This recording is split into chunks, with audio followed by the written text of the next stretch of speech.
안녕하세요. 인생정비입니다. 오늘은 자기계발 독서 기록형 유튜브 7일차입니다.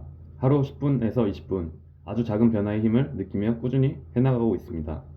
사실 누구나 해야 한다는 걸 알고 있지만 막상 책을 펼치기란 쉽지 않잖아요. 그 마음을 정말 공감합니다. 저도 올해 독서랑 연권으로 시작을 했습니다. 이제 곧 돈의 심리학 완독을 앞두고 있습니다. 한 권이지만 정말 뿌듯한 변화입니다. 그래서 오늘도 명언 한 줄과 함께 시작해 보겠습니다.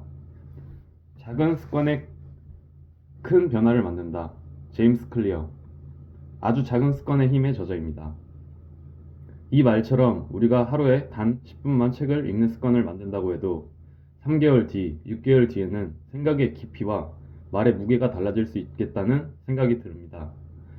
조금이라도 시작하는 사람, 이 결국 먼 길을 가는 것 같아요. 오늘도 그 조금을 함께 해보는 시간을 시작해 보겠습니다. 돈의 심리학 독서를 시작하겠습니다. 비관주의의 유혹. 낙관주의는 제품 홍보처럼 들리고 비관주의는 나를 도와주려는 말처럼 들린다. 세상이 지옥에 떨어질 거라는 얘기를 사람들이 왜 좋아하는지 나는 도저히 이해할 수가 없다.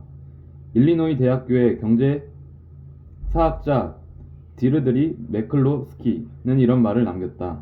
보통은 낙관주의에 베팅하는 것이 최선이다. 대부분의 경우 대부분의 사람들에게 세상은 점점 더 나아지는 경향이 있기 때문이다. 그러나 비관주의는 우리 가슴 속에 특별한 자리를 차지한다. 비관주의는 낙관주의보다 그저 더 흔하기만 한 것이 아니다. 비관주의는 낙관주의보다 더 똑똑하게 들린다. 지성을 사로잡고 더 많은 관심을 받는다. 낙관주의는 종종 리스크를 의식하지 못하는 것처럼 보인다. 여기서 먼저 낙관주의가 무엇인지부터 정의하고 가자. 진짜 낙관주의자는 모든 게 멋질 거라고 믿는 사람이 아니다. 그건 그냥 아니란 태도다. 낙관주의는 중간에 차질이 있더라도 시간이 지나면 좋은 결과가 나올 확률이 크다는 믿음이다. 낙관주의의 기초는 단순하다. 사람들은 아침에 일어나서 문제를 일으키려 하기보다는 상황을 조금 더 좋게 더 생산적으로 만들려고 한다는 것이다. 복잡한 것도 아니고 보장이 되지도 않는다. 다만 낙관주의는 대부분의 사람에게 대부분의 경우 가장 합리적인 패팅이다. 고인이 된 통계학자 한스 로슬링은 이렇게 표현했다. 나는 낙관주의자가 아니다. 나는 아주 진지하게 가능성을 따지는 사람이다. 그러면 이제 낙관주의보다 더 설득력 있는 낙관주의 형제, 비관주의에 관해 이야기해보자. 2008년 12월 29일 현대경제사에서 최악이었던 한 해가 저물어 가고 있었다. 전 세계 주식시장이 붕괴됐다. 세계 금융 시스템이 생명 유지 장치에 의존해 하루하루를 연명하고 있었다. 실업률이 급증하고 있었다. 상황이 더 이상 나빠질 수 없겠다 싶었을 때 월스트리트 저널은 우리가 아직 아무것도 보지 못했다고 주장하는 기사를 발표했다. 월스트리트 저널은 러시아 교수이자 정치과학자 이고르 파나린의 전망을 일면에 실었다. 파나린 교수의 경제 전망은 SF 작가들의 솜씨를 방불케 했다. 기사는 아래와 같았다. 파나린 교수는 2010년 6월 말 혹은 7월 초 미국이 6조각으로 쪼개질 거라고 한다. 그에 따르면 알래스카는 다시 러시아의 지배에 놓일 것이다. 캘리포니아는 그가 캘리포니아 공화국이라 부르는 구심점을 형성하고 중국의 일부가 되거나 그 영향력 아래 놓일 것이다. 텍사스는 텍사스 공화국의 중심이 되어 다른 여러 주와 함께 멕시코의 일부가 되거나 그 영향력 하에 놓일 것이다. 워싱턴 DC와 뉴욕은 대서양 아메리카의 일부가 되어 유럽연합에 합류할 수도 있다. 캐나다는 파나린 교수가 북중부 아메리카 공화국이라 부르는 북부주들을 차지할 것이다. 하와이는 일본이나 중국의 피보호국이 될 것이고 알래스카는 러시아에 편입될 것이다. 이것은 골방에 앉아서 횡설수설 짓거리는 어느 블로거의 글도 아니고 과대망상에 빠진 누군가 작성한 뉴스레터도 아니다. 세계에서 가장 명망 있는 금융지 일면에 실린 기사다. 경제에 대해 비관적 시각을 갖는 것은 상관없다. 심지어 종말론적 시각을 갖는 것까지도 괜찮다. 실제 역사는 단순한 경기 침체가 아니라 해체 과정을 겪은 국가들의 사례로 가득하니까 말이다. 하지만 파나린 교수 방식의 이야기에서 우리가 흥미롭게 보아야 할 점은 따로 있다. 이와 극단적 반대에 있는 이야기. 즉 터무니없이 낙관적인 예측은 종말을 예언하는 자들의 글처럼 진지하게 받아들여지지 않는다는 사실이다. 1940년대 말 일본을 생각해보자. 당시 일본은 제2차 세계대전의 패배로 인해 철저히 파괴된 상태였다. 경제적으로든 사업적으로든 문화적으로든 사회적으로든 말이다. 1946년의 혹독한 겨울은 기근을 유발했고 식량은 1인당 하루 800칼로리도 공급하지 못하는 수준이었다. 이 시기에 일본의 어느 학자가 다음과 같은 기사를 작성했다고 상상해보라. 모두 기운을 내라. 우리가 죽기 전에 이 나라 경제는 제2차 세계대전이 끝나기 전보다 거의 15배 크기로 성장할 것이다. 기대 수명은 거의 2배가 될 것이다. 주식시장은 역사상 그 어느 국가도 본 적 없을 만큼의 수익률을 낼 것이다. 40년 이상 실업률 6%를 넘지 않을 것이다. 전자혁신과 기업 경영 시스템의 세계 리더가 될 것이다. 머지않아 우리는 넘치는 부를 가지고 미국인들이 가장 소중하게 생각하는 부동산 일부를 소유할 것이다. 한편 미국은 우리 가장 가까운 동맹국이 될 것이며 우리의 경제적 통찰을 따라 하려고 애쓸 것이다. 사람들은 방이 떠나가라 웃으며 글쓴이가 정신과 진단을 받아야 한다고 했을 것이다. 하지만 이 내용은 전후 일본에서 실제 일어난 일임을 명심하라. 여기에서도 파나린과 정반대의 관점은 우스꽝스럽게 보이고 그 반대로 종말을 예측하는 내용은 그렇게 보이지 않다. 그렇다 비관주의는 낙관주의보다 더 똑똑한 소리처럼 들리고 더 그럴싸해 보인다. 누군가에게 모든 게 잘 될 거라고 말해보라. 상대는 어깨를 으쓱하고 말거나 못 믿겠다는 눈빛을 보낼 것이다. 누군가에게 당신이 위험에 처해 있다고 말해보라. 상대는 두 귀를 쫑긋 세우고 당신의 입만 바라볼 것이다. 어느 똑똑한 사람이 나에게 내년에 10배가 오를 주식을 알려주겠다고 하면 나는 즉시 그를 헛소리나 하는 사람으로 치부할 것이다. 하지만 헛소리를 잘하는 사람이 내가 가진 주식이 회계 부정 때문에 폭락할 거라고 말하면 나는 모든 일정을 제쳐두고 그의 한마디에 귀를 기울일 것이다. 큰 경김치체가 올 것이라 말해보라. 신문사에서 전화가 올 것이다. 내년에도 평균 성장률을 기록할 거라고 말해보라. 아무도 관심을 갖지 않을 것이다. 제2의 대공황이 다가온다고 말해보라.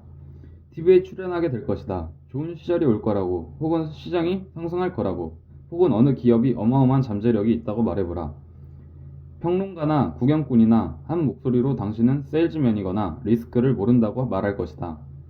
투자 뉴스레터 업계는 이 점을 오랫동안 알고 있었고 그래서 그곳에는 종말을 예언하는 사람들로 득실거린다. 그들이 활동하는 주식시장은 지난 100년간 17,000배가 올랐는데 배당금 포함 말이다. 이는 금융 분야에만 해당하는 이야기가 아니다. 매트 리들리는 이성적 낙관주의자의 다음과 같이 쓰고 있다. 비관주의자들의 끝없는 북소리는 그 어느 낙관주의자의 팡파르도 묻어버리게 마련이다. 세상이 점점 더 나아지고 있다고 말하는 사람은 순진하다거나 뭘 지적하다는 소리나 듣지 않으면 다행이다. 세상이 앞으로도 계속 점점 더 나아질 거라고 말하면 정신나간 황당한 사람으로 간주된다. 반면에 재앙이 곧 닥칠 거라고 말하면 내가 더 재능상을 받거나 심지어 노벨 평화상을 받을 수도 있다. 성인이 된 이후 내 평생 비관주의 이유는 유행에 따라 바뀌어도 비관주의 자체는 늘 그 자리에 있었다. 내가 물어본 사람들은 모두 세상이 실제보다 섬뜩하고 폭력적이고 절망적이라고 즉 더 극적이라고 생각했다. 한스 로슬링이 그의 저서 팩트플리스에서 한 말이다. 경제성장은 물론이고 의학기술의 약진, 주식시장의 상승곡선, 사회적 평등에 이르기까지 인간이 평생 동안 얼마나 많은 진보를 이룰 수 있는지를 깨닫는다면 낙관주의가 비관주의보다 더 많은 관심을 받으리라 생각할 것이다. 그러나 현실은 그렇지 않다. 비관주의가 지적인 매력을 풍긴다는 사실은 수백 년 전부터 알려져 있다. 존 스튜어트 밀은 1840년대에 이렇게 썼다. 내가 관찰한 바로는 남들이 절망할 때 희망을 갖는 인물이 아니라 남들이 희망에 찰 때 절망하는 인물이 많은 사람들로부터 현자로 추앙받는다.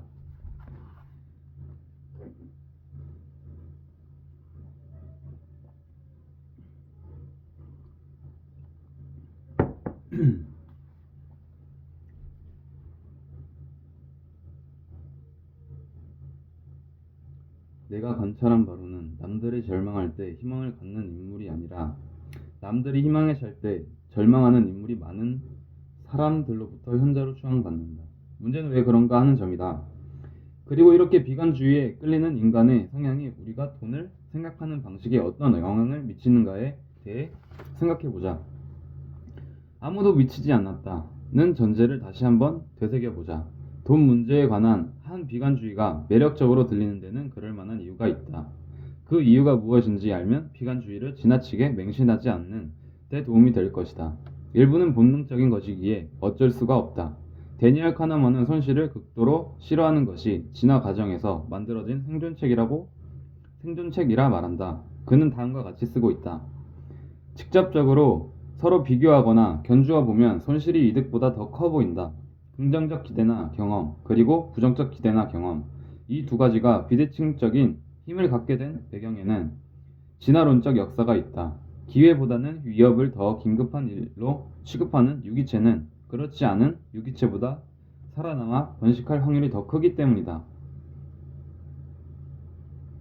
이외에 경제적 비관주의가 경제적 낙관주의보다 더 쉽고 흔하고 설득력 있어 보이는 데는 몇 가지 이유가 더 있다. 돈은 어디에나 있기 때문에 나쁜 일이 생기면 모든 사람에게 영향을 미친다. 예컨대 날씨의 경우는 그렇지 않다. 플로리다 허리케인이 닥친다 해도 미국인의 92%는 직접적인 위험에 놓이지 않는다. 그러나 경기 침체가 닥치면 당신을 포함해 한 사람도 빠짐없이 영향을 받는다. 그러니 주의를 기울인다. 주식시장처럼 구체적인 경우도 마찬가지다. 미국 가정의 절반 이상이 주식을 직접 소유하고 있다. 그렇지 않은 사람들에게도 주식시장의 방향 전환은 미디어를 통해 너무나 크게 홍보된다. 주식을 갖고 있지 않은 가정조차 다우존스 산업평균 지수는 가장 많이 보는 경제지표 중 하나다. 주식시장이 1% 상승한 것은 저녁 뉴스에 간단히 언급되고 넘어간다. 그러나 주식시장이 1% 하락하면 피처럼 붉은색의 대문자로 뉴스를 보도할 것이다. 이러니 불균형을 피하기 어렵다. 그리고 시장이 왜 올랐는지 물어보거나 설명하려는 사람은 거의 없지만 원래 올라가야 하는 거 아냐? 라고 생각한다. 왜 하락했는지 설명하려는 시도는 늘 있다. 투자자들이 경제 성장률을 걱정하나? 연방준비제도 이사회에서 또 일을 망쳤나? 정치가들이 뭔가 잘못된 결정을 내리고 있나? 아직도 마무리되지 않은 일이 있나? 왜 시장이 하락했는지에 대한 다양한 설명은 다음에 벌어질 일에 관해 이야기하고 걱정하고 스토리를 짜기 쉽게 만든다. 보통은 역시나 같은 내용이다. 주식이 없는 사람이라 해도 이런 내용은 관심을 사로잡을 것이다. 대공황을 촉발시켰던 1929년 주식시장 대폭락 전날 주식을 소유한 미국인은 2.5%에 불과했다. 그러나 미국인 대다수는 어쩌면 전세계 주식시장 폭락에 입을 다물지 못하고 이 사태를 지켜보았다. 이게 나의 미래에 대해 어떤 신호를 주는 것인가 하면서 말이다. 당신이 변호사였든 농부였든 자동차 정비공이었든 모두에게 해당하는 이야기였다. 역사가 에릭 라우치웨이의 말을 들어보자. 에릭 라우치웨이. 이러한 가치 폭락으로 즉각적인 고통을 받은 미국인은 소수에 불과했다. 그러나 나머지 사람들도 너무 가까이서 시장을 지켜보고 이를 본인의 운명에 대한 지표로 간주한 나머지 갑자기 경제 활동의 많은 부분을 중단해버렸다. 경제학자 조지 슌페터는 나중에 이렇게 썼다. 사람들은 발 밑에 땅이 무너지는 것처럼 느꼈다. 관심이 있든 없든 당신의 인생에 영향을 미치는 주제가 두 가지 있다. 바로 돈과 건강이다. 건강 문제는 개인에 따라 상황이 달라지지만 돈 문제는 보다 전체적으로 움직인다. 한 사람의 의사결정이 나머지 모든 사람에게 영향을 주는 연결된 시스템 내에서 금융 리스크가 보기 드문 스포트라이트를 받고 관심을 사로잡는 것은 충분히 이해되는 일이다. 비관주의자들은 시장이 어떻게 적응해 갈지를 고려하지 않고 미래를 추정한다. 2008년 환경주의자 레스터 브라운은 이렇게 썼다. 2030년이 되면 중국은 하루 9,800만 배럴의 석유를 필요로 할 것이다. 현재 전 세계 하루 석유 생산량은 8,500만 배럴이고 이보다 크게 증가하는 일은 아마 없을 것이다. 전 세계 석유 비축량이 바닥날 것이다. 그의 말이 맞다. 해당 시나리오에 따르면 전 세계 석유가 동날 것이다. 그러나 시장은 그런 식으로 움직이지 않는다. 경제학에는 이런 철칙이 있다. 극단적으로 좋은 상황이나 극단적으로 나쁜 상황은 오래 지속되는 경우가 거의 없다. 예측하기 힘든 방식으로 수요와 공급이 적응하기 때문이다. 브라운의 예측이 나온 직후 석유 업계에 무슨 일이 일어났는지 떠올려 보라. 2008년 글로벌 수요가 증가하면서 생산 가능 최대량까지 근접했고 유가는 치솟았다. 2001년 배럴당 20달러였던 것이 2008년에는 138달러까지 올랐다. 가격이 그 정도까지 올랐다는 것은 석유 채굴이 땅에서 금을 캐내는 것과 같아졌다는 의미였다. 석유 생산업체들은 인센티브가 극적으로 바뀌었다. 유가가 배럴당 20달러일 때는 굳이 채굴하기 힘든 곳에 있는 석유에 노력을 쏟을 이유가 없었다. 판매 가격이 채굴 비용을 감당하지 못했다. 그러나 유가가 배럴당 138달러가 되자 그런 곳도 인생에 다시 없을 노다지가 됐다. 그러자 새로운 수압 파쇄 및 수평 채굴 기술이 등장했다. 인류 역사 내내 지구에 비축된 석유량은 거의 변함이 없었고 꽤 오래전부터 우리는 석유 매장량이 큰 곳이 어디인지 알고 있었다. 바뀐 것은 경제적으로 석유를 채굴하는 기술이었다. 석유의 역사를 연구한 데니얼 얘기는 이렇게 쓰고 있다. 미국에 있는 석유 매장량의 86%는 발견 당시의 추산량이 아니라 수정된 양이다. 기술 발전으로 매장량이 수정되었기 때문이다. 그러면서 2008년 수압파쇄법이 본격 확산되기 시작했다. 미국에서만 석유 생산량이 2008년 하루 기준 대략 500만 배럴에서 2019년 1300만 배럴로 늘어났다. 전 세계 석유 생산량은 이제 하루 1억 배럴이 넘는다. 브라운이 최고점으로 가정했던 것보다 20%더 많은 양이다. 2008년에 석유 추세를 추정하던 비관주의자에게는 상황이 당연히 나빠 보였다. 그러나 필요가 모든 발명의 어머니라는 사실을 잘 아는 현실주의자에게는 상황이 훨씬 덜 무서웠다. 나쁜 상황은 계속 나쁜 채로 남아있을 거라는 가정은 누구나 쉽게 할 수 있는 예측이고 설득력도 있다. 세상이 바뀌는 것을 굳이 상상할 필요가 없기 때문이다. 그러나 문제는 고쳐지고 사람들은 적응한다. 위협이 크면 해결책이 나올 동인도 똑같이 커진다. 이는 경제사에서 흔히 볼 수 있는 플롯임에도 불구하고 단편적 예측을 내놓은 비관주의자들은 이 사실을 너무 쉽게 잊는다.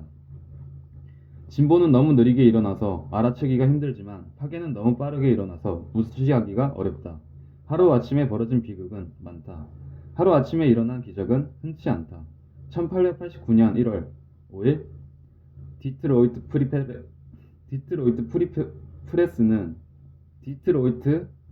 프레스는 언젠가 인간이 새처럼 날 수 있는 거라는 오랜 꿈을 이뤄냈다. 이 신문은 비행기가 불가능해 보인다 라고 썼다.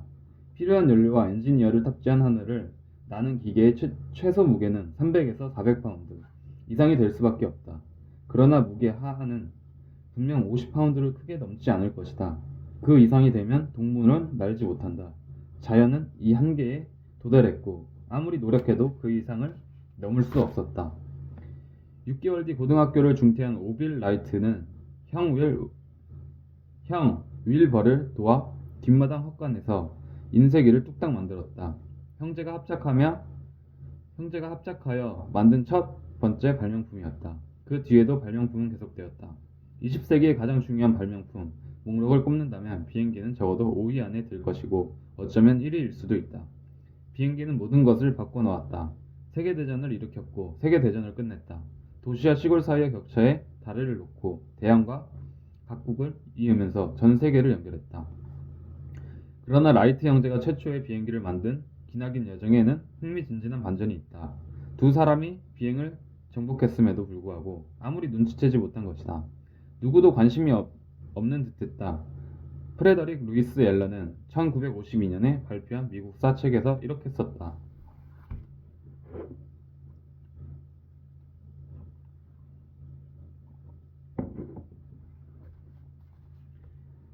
몇 년이 흐른 후에야 대중들은 라이트 형제가 뭘 하고 있는지 이해했다. 사람들은 비행이 불가능하다고 너무나 확신했다. 그래서 1905년 오하이 오주 데이턴에서 라이트 형제가 나는 것을 목격한 사람들 대부분은 자신이 본 것은 틀림없이 어떤 속임수라고 판단했다. 마치 오늘날 텔레파시 시연을 본 대부분의 사람들이 했을 법한 생각이었다.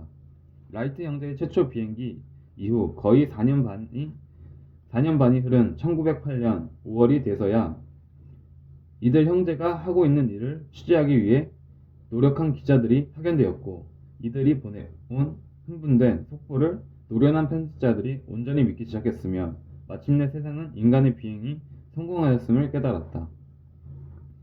심지어 사람들은 비행기라는 경이로운 발명품을 이해한 후에도 오랫동안 그 가치를 과소평가했다. 처음에 비행기는 주로 군용 무기로 보였다. 그 다음에는 부자들의 장난감으로 보였다. 그런 다음 아마도 몇몇 사람들이 이동수단으로 이용됐다. 1909년 워싱턴 포스트는 다음과 같이 썼다. 상업용 화물기 같은 것은 절대로 나오지 않을 것이다. 화물차는 계속해서 그 육중한 무게를 참을성 많은 지구 위로 느릿 끌고 갈 것이다. 그리고 5개월 후 첫 화물기가 이륙했다. 비행기에 대해 낙관적인 의견을 갖는데 수년이 걸렸던 것과 기업 부도와 같은 비관적 요인에 사람들이 얼마나 빨리 관심을 기울이는지를 비교해보라. 대규모 전쟁은 또 어떤가? 비행기 추락은 또 어떤가? 라이트 형제의 비행기가 처음으로 언급된 사례 중 하나는 1908년 토마스 셀프리지라는 육군 중위가 시범 비행 중 사망했을 때였다. 몸집을 불리며 성장하는 데는 오랜 시간이 걸리지만 파괴는 단 몇 초, 단 한 차례, 실패로도 일어난다. 그저 순간적인 자신감 상실로도 일어나는 것이 파괴다.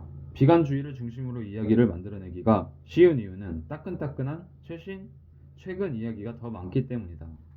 반면 낙관적인 이야기는 역사와 발전을 길게 보아야 한다. 그렇기 때문에 사람들이 잊어버리기가 쉽고 조각을 맞추기도 어렵다. 의학의 발전 과정을 보자. 작년 한 해를 살펴보는 것은 큰 도움이 되지 않는다. 10년을 살펴보아도 크게 다르지 않다. 그러나 지난 50년을 살펴보면 대단한 것들이 보인다. 예를 들어 국립보건원에 따르면 1965년 이후 심장질환으로 인한 표준화 사망률은 70% 이상 감소했다. 심장질환 사망자가 70% 감소했다는 것은 매년 50만 명의 미국인을 구한다는 뜻이다. 애틀랜타 전 인구에 해당하는 사람이 매년 목숨을 구한다고 상상해보라. 그러나 이런 발전은 더디게 일어나기 때문에 테러나 비행기 추락 사고, 자연재해 같은 빠르고 급작스러운 현실만큼 사람들의 관심을 사로잡지 못한다. 허리케인 카트리나가 일주일에 5번씩 매주 닥친다고 해도 만약 그랬다면 얼마나 많은 관심이 집중됐을까? 지난 50년간 심장질환 감소로 구해낸 목숨에 미치지 못한다. 똑같은 것이 비즈니스에도 적용된다. 어느 제품이나 어느 기업이 얼마나 중요한지 깨닫는 데는 수년이 걸린다. 반면 실패는 하루아침에도 일어날 수 있다. 주식시장에서는 6개월간 주가가 40% 하락한다면 국회 조사를 받을 수도 있지만 6년간 주가가 140% 오른다면 아무도 눈치채지 못할 수도 있다. 커리어의 경우 명성을 쌓는 데는 평생이 걸리지만 그 명성은 이메일을 한 통으로도 파괴될 수 있다. 잠깐의 비관주의는 삽시간에 퍼질 수 있는 반면 강력한 동인을 가진 낙관주의의 눈에 띄지도 않는다. 이는 우리가 앞서 살펴본 교훈을 다시 한번 강조한다. 투자를 할 때는 성공의 대가, 기나긴 성장 도중에 발생하는 변동성과 실수가 무엇인지 파악하고 기꺼이 그 대가를 지불한다. 2004년 뉴욕타임즈는 스티븐 호킹 박사를 인터뷰했다. 호킹 박사는 21살에 운동신경세포병에 걸려온 몸이 마비되고 말을 할 수가 없게 됐다. 컴퓨터를 통해 호킹 박사는 비전문가들에게 책을 팔게 되어 무척 기쁘다고 말했다. 늘 이렇게 명랑하십니까? 기자가 물었다. 21살 때 나는 기대치가 0이 됐습니다. 이후로는 모든 게 보너스지요. 그가 대답했다. 모든 게 잘 될 거라 기대하면 최상의 시나리오가 실현되더라도 별 감흥이 없게 된다. 비관주의는 기대치를 낮추고 실제로 가능한 결과와 내가 기뻐할 수 있는 결과 사이에 거리를 좁힌다. 어쩌면 그래서 비관주의가 그토록 매혹적인지도 모른다. 모든 게 잘 안 될 거라고 기대하는 것은 그게 사실이 아니었을 때 반갑게 놀랄 수 있는 최선의 방법이다. 아이러니하게도 그렇기 때문에 우리는 낙관적으로 생각할 만하다. 6개월간 주가가 40% 하락하면 온 미디어에 빨간불이 켜지고 사람들은 크게 동요한다. 하지만 6년간 주가가 140% 오르면 아무도 눈치조차 채지 못한다. 이것이 비관주의의 늪이다.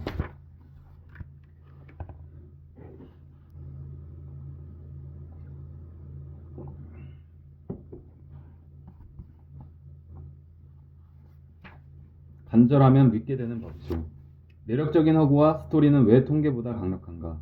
지구에 파견된 외계인이 있다. 그의 임무는 우리 경제를 예의주시하는 것인데 뉴욕 상공을 배회하며 2007년에서 2009년 사이 경제 규모와 변화를 평가하려고 한다. 2007년의 새해 전야에 그는 타임스퀘어의 상공을 맴돈다. 수만 명의 행복한 인파 주위로 휘황찬란한 조명, 거대한 광고판, TV 카메라들이 보인다. 2009년 새해 전야에 다시 타임스퀘어를 찾는다. 수만 명의 행복한 인파 주위로 휘황찬란한 조명, 거대한 광고판, TV 카메라들이 보인다. 똑같이 보인다. 그는 무슨 차이가 있는지 알 수가 없다. 뉴욕 곳곳에 거의 같은 수의 인파가 떠밀려 온다.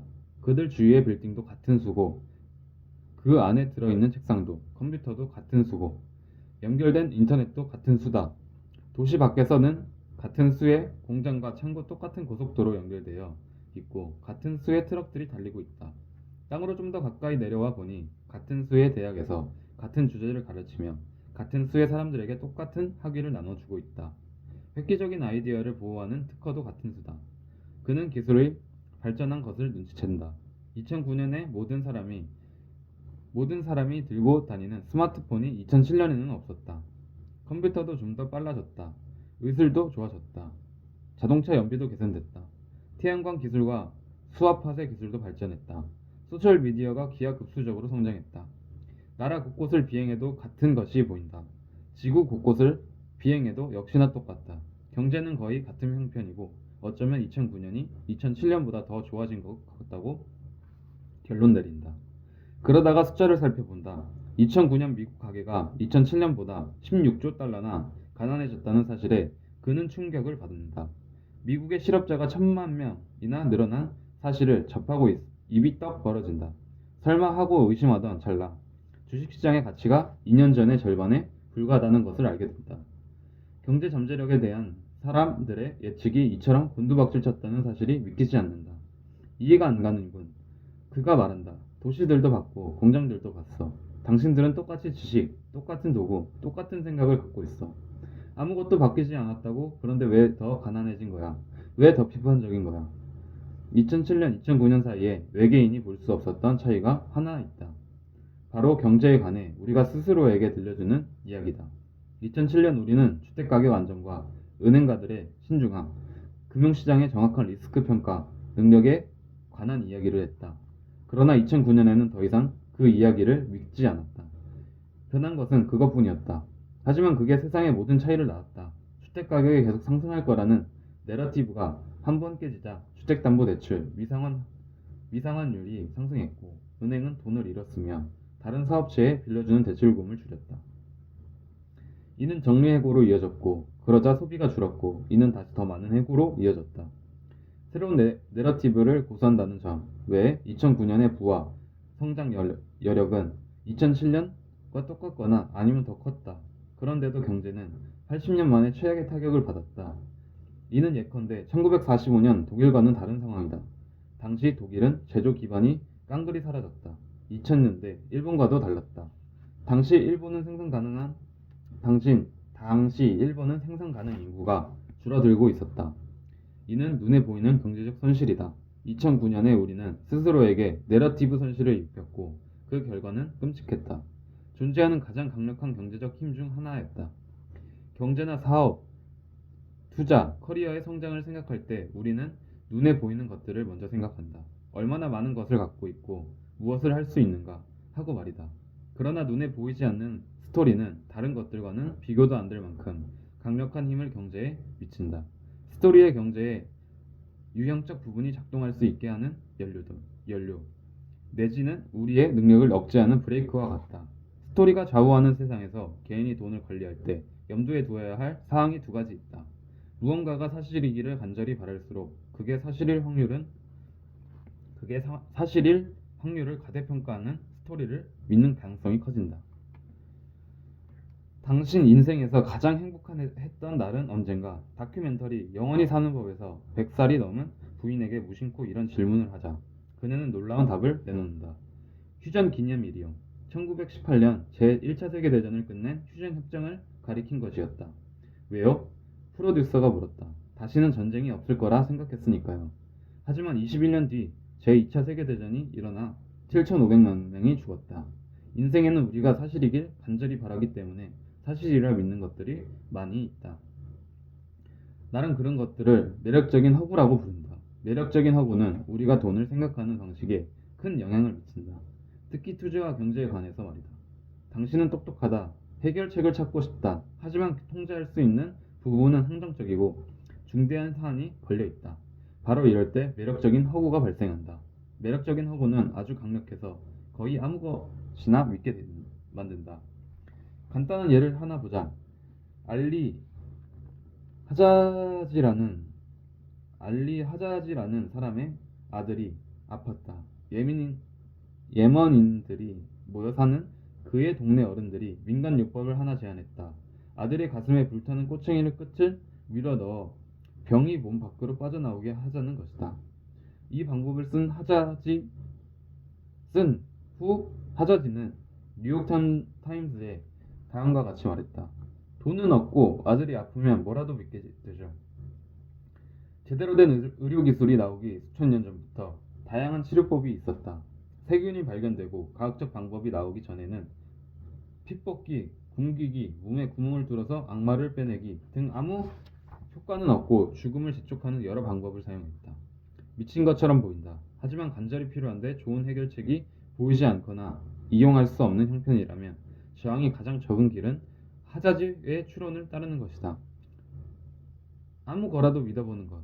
그저 아무거나 시도하는 게 아니라 믿는 것이다.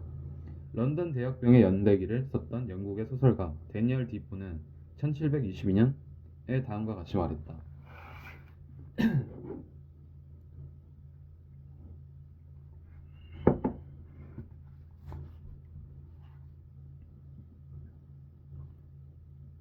사람들은 이전에 그 어느 때보다 예언과 점성술적 구술 어리석은 미신에 중독됐다. 달력을 보고 소스라치게 놀랐다. 주택의 기둥과 거리의 모퉁이에는 자신에게 치료책이 있다고 자신을 찾아오라는 의사나 무식한 자들이 광고 전단이 덕지덕지 붙여 있었다. 그런 전단은 보통 다음과 같은 과장된 문구로 시작했다. 틀림없는 역병 예방약, 감염을 막아주는 확실한 보존제, 공기 오염을 막아주는 특효 약물. 역병으로 18개월 만에 런던 시민의 4분의 1이 죽었다. 이 정도로 큰 위험이라면 뭐라도 믿을 것이다. 그렇다면 이번에는 똑같이 정보가 제한적이고 중대한 사안이 걸렸을 때 우리의 금융 의사결정에 어떤 영향을 주게 될지 생각해보자. 별로 성공한 이력도 없는 TV 투자 해설을 사람들은 왜 귀 기울이는 걸까? 투자에 걸린 이것이 워낙 큰 이유도 일부 있다. 주식 몇 가지만 잘 고르면 큰 노력을 기울이지 않고도 부자가 될 수 있다. 누군가의 예측이 현실이 될 확률이 1%만 있더라도 그리고 그게 실현될 경우 내 인생이 바뀐다면 관심을 기울이는 것은 미친 짓이 아니다. 혹시 모르지 않는가? 금융에 관한 의견은 너무 많기 때문에 모두 따를 수는 없다. 따라서 어느 한 전략을 택하거나 어느 한쪽 편을 들게 되고 그렇게 되면 당신은 금전적 뿐만 아니라 정신적으로도 그쪽 편에 서서 투자하게 된다. 어느 주식이 10배 오르기를 바란다면 그쪽이 당신이 택한 물이다. 어느 경제 정책이 극심한 인플레이션을 불러온다고 생각하면 그게 당신이 편든 쪽이다. 그런 것들은 확률이 낮은 도박일 수 있다. 문제는 이를 지켜보는 사람들이 1%처럼 낮은 확률로 조정할 수도 없고 조정하지도 않는다는 점이다. 많은 사람들이 그냥 내가 사실이길 바라는 것이 명백한 사실이라고 믿어버린다. 그렇게 믿는 이유는 현실이 되었을 때 어마어마한 결과가 나올 수 있기 때문이다. 투자는 매일 극단적 보상의 기회가 주어지는 몇 안 되는 분야 중 하나다. 사람들은 돌팔이 날씨 예보관을 믿지 않으면서 돌팔이 금융관을 믿는다. 다음 주에 주식시장이 어떨지 정확히 예측한 데에 따른 보상은 다음 주 햇빛이 날지 비가 올지 예측한 데에 대한 보상과는 차원이 다르기 때문이다. 오늘의 독서는 여기까지 하겠습니다. 이 돈의 심리학이라는 책을 읽으면서 이제 감정적인 판단과 심리적인 패턴이 우리 재정 결정을 할 때 얼마나 큰 영향을 주는지 배울 수 있습니다. 그리고 이 전 단원에서 얘기했듯이 비관적이고 낙관적인 태도가 본인의 태도가 이제 주식시장 한마디 투자에서도 연관이 있고 지금 단원에서 얘기한 이 투자 결정이 어떻게 보면은 잠깐의 그런 투자 방송에서 언급한 그런 거를 사고 팔고 하면서 이득을 보려고 하면 나중에는 실패로 이어질 수 있다는 그런 의미였던 것 같습니다. 제가 해석하기에는. 그래서 이 예측 가능하고 통제 가능한 이 세상에 살고 있다는 믿음이 필요하다. 그래서 그 필요를 충족시켜 주겠다고 약속하는 권위 있게 들리는 사람들에게 의지한다. 이 말이 그냥 책에 있는 사람들의 어떻게 보면 장기 투자 서적이 많잖아요. 그게 좀 더 옳은 길이지 않을까. 정답은 없지만 저의 생각은 그렇습니다. 네. 오늘도 함께 해주셔서 정말 감사합니다. 이렇게 매일 10분, 20분씩 모이면 우리가 상상도 못할 만큼 성장할 거라고 생각을 합니다. 또 내일도 책과 함께 좋은 습관을 만들어 보겠습니다. 감사합니다.